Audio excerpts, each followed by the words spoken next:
20 Oktober itu kalau dia mau tinggal landas, mau efisien, maka akan terjadi reshuffle tapi perampingan sekaligus perampingan kabinetnya. Soal ijazah palsu Jokowi kan sudah mulai menurun ini kan. Efeknya ini orang melihat Prabowo ini adalah tidak berani membawa kasus ijazah Jokowi ini pada pengadilan yang adil. Muncul lagi isunya Gibran soal ijazah dalam pendidikannya. Apakah soal dua ijazah ini, bapak dan anak ini akan lenyap begitu saja?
Soal ijazah palsu, Pak, ijazah palsu kan. Soal ijazah palsu Jokowi kan sekarang ini kan sudah mulai menurun ini kan. Tapi kan itu kan efeknya ini orang melihat Prabowo ini adalah tidak berani membawa kasus ijazah Jokowi ini pada pengadilan yang adil. Kan? Demikian juga sekarang muncul lagi isunya Gibran soal ijazah dalam pendidikannya. Apakah soal dua ijazah ini, bapak dan anak ini akan lenyap begitu saja tanpa ada pembuktian?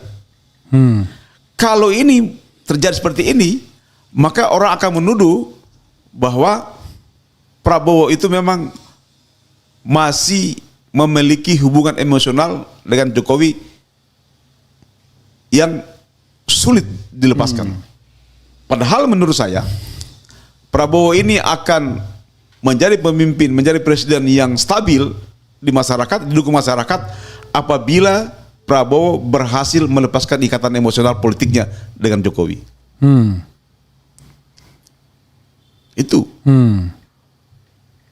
Nah, oleh karena itu Bung Refli, soal kabinet, soal reshuffle, tadi menurut saya adalah bagaimana Tito di reshuffle sama Sigit dalam rangka untuk mengreformasi Polri kan. Karena tidak mungkin kalau misalnya Sigit jadi Kapolri terjadi reformasi kan. Harus ada pergantian Kapolrinya. Oleh karena itu harus segera ini. Kalau bisa sebelum akhir tahun sudah diganti gitu. Sebelum akhir tahun, karena begitu memasuki akhir tahun itu gejolak ekonomi akan terjadi loh. Karena carry over daripada masalah-masalah ekonomi 2025 ini akan terjadi pada 2026. Ya, utang kita jatuh tempo 2026.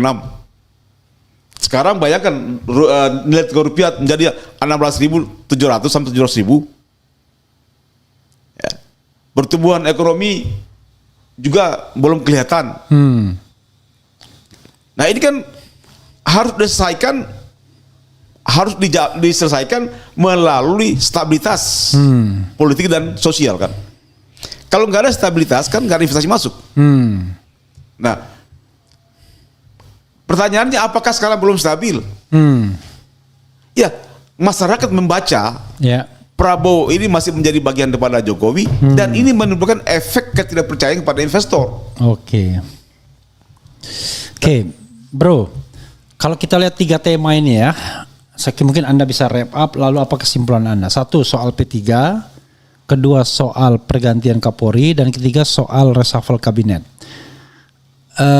Mungkin Anda bisa wrap up-nya ya, kemudian kasih kesimpulannya. Tapi ada satu pertanyaan yang saya ingin sampaikan dulu sebelumnya, yaitu orang menganggap bahwa yang namanya tanggal 20 Oktober, 1 tahun pemerintahan Prabowo itu adalah harus menjadi sebuah titik balik, ya, harus menjadi sebuah milestone untuk memusnahkan atau menghilangkan orang-orang yang terafiliasi dengan presiden sebelumnya.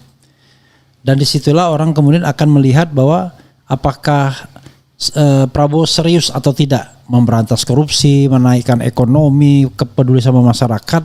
Kalau dia tidak singkirkan orang-orang yang memang bermasalah yang dibawanya ke masa kini, padahal itu adalah orang yang bermasalah di masa lalu, maka orang mengatakan Prabowo cuma omong-omong saja. Gimana? Ini dulu kita dijawab. Ya, pertama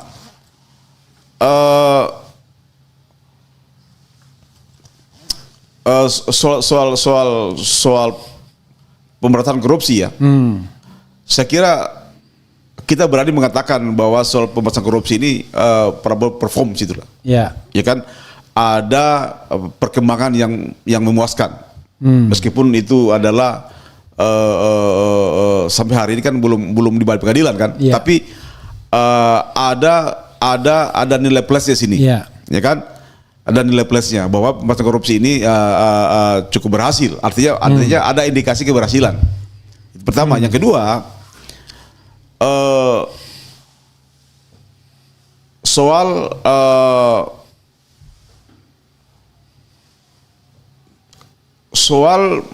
Jokowi, soal presiden sebelumnya kan, Ya. kita memiliki presiden sebelumnya itu ada Megawati, Ya. ada SBY. SBY yang sekarang menjadi partnernya Prabowo di kabinet pemerintahan dan Agus Harimurti bahkan anak jadi menteri, itu tidak pernah mengusulkan Prabowo dua periode. Ya. Tapi Jokowi mengusulkan. Ada apa seorang mantan presiden, Ya. dia tiba-tiba tidak ada angin, tidak ada hujan, tiba-tiba memerintahkan relawannya untuk mendukung Prabowo Gibran 2 periode. Ya. Apakah harus faktor anaknya atau faktor Prabowo? Kalau menurut saya adalah pematangan putranya. Kenapa tidak menyebut bahwa kami akan mendukung Prabowo? Tidak usah sebut nama Gibran.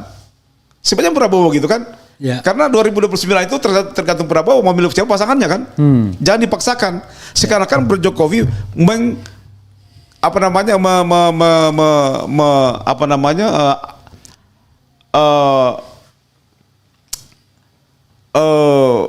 memojokkan Prabowo bahwa harus dengan Gibran kan? Ini kan seorang mantan presiden seperti ini kelakuan apa ini? Ya kan? Ini artinya kan merusak Prabowo kan? Ya kan? Memfait accompli Prabowo kan? Ya. Kan? Nah, oleh karena itu adalah memang tidak boleh lama-lama ini Prabowo dia pertahankan Jokowi. Klimaksnya kemarin 20 Oktober ini baru kelihatan, Refli. Oke. Bahwa setahun pemerintahan Prabowo Oktober kemarin, Ya. nanti kan? Nanti 20 Oktober itu tahun bulan depan. Ini harus menjadi stimulus. Prabowo harus tinggal landas tanpa Jokowi, tanpa orang-orangnya loyalitasnya Jokowi di kabinetnya.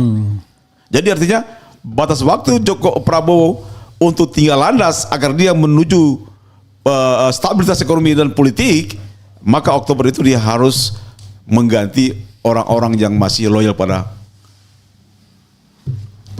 mantan presiden sebelumnya. Itu. Oke. Jadi memang menyakitkan sekali ini Jokowi gitu. Jadi kalau 20 Oktober ternyata situasinya sama saja dan masih banyak orang-orang Jokowi yang berkuasa, kita nggak bisa berharap sama Prabowo. Kalau tanggal 20 Oktober tidak ada perubahan fundamental, Ya. signifikan, Ya, sampai 20 Oktober ya. sampai 20 Oktober, Ya. maka Prabowo sulit untuk recovery. Oke. Sulit dia akan melepaskan diri dengan Jokowi, dengan mantan presiden sebelumnya. Oke. Tapi saya yakin saya yakinnya bahwa Prabowo ini dididik sebagai seorang Sandi Yuda. Tentu dia memiliki langkah-langkah strategis. Kita akan lihat saja bahwa pada tanggal 20 Oktober nanti akan ada reshuffle kabinet lagi. Karena itu adalah titik tinggal landas bagi Prabowo, karena cukup setahun dia mempelajari situasi politik. Ya, saya kira dengan pengalaman selama setahun ini akan menjadi modal utama Prabowo untuk melakukan tinggal landas dengan mereshuffle berbagai kabinetnya. Bahkan tidak hanya mereshuffle, Bu Rafli. Yang akan terjadi tidak hanya mereshuffle, merampingkan kabinet. Oke, jadi tidak perlu ada yang diganti misalnya, cukup.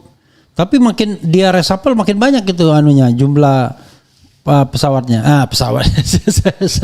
Jumlah apa?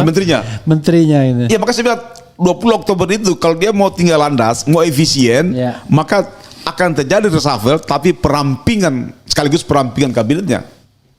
Oke, jadi kita akan tunggu 20 Oktober. Oke, bro, silakan closing statement. Kasihan juga Anda ditelepon terus saya pasti di silent dong. Silent.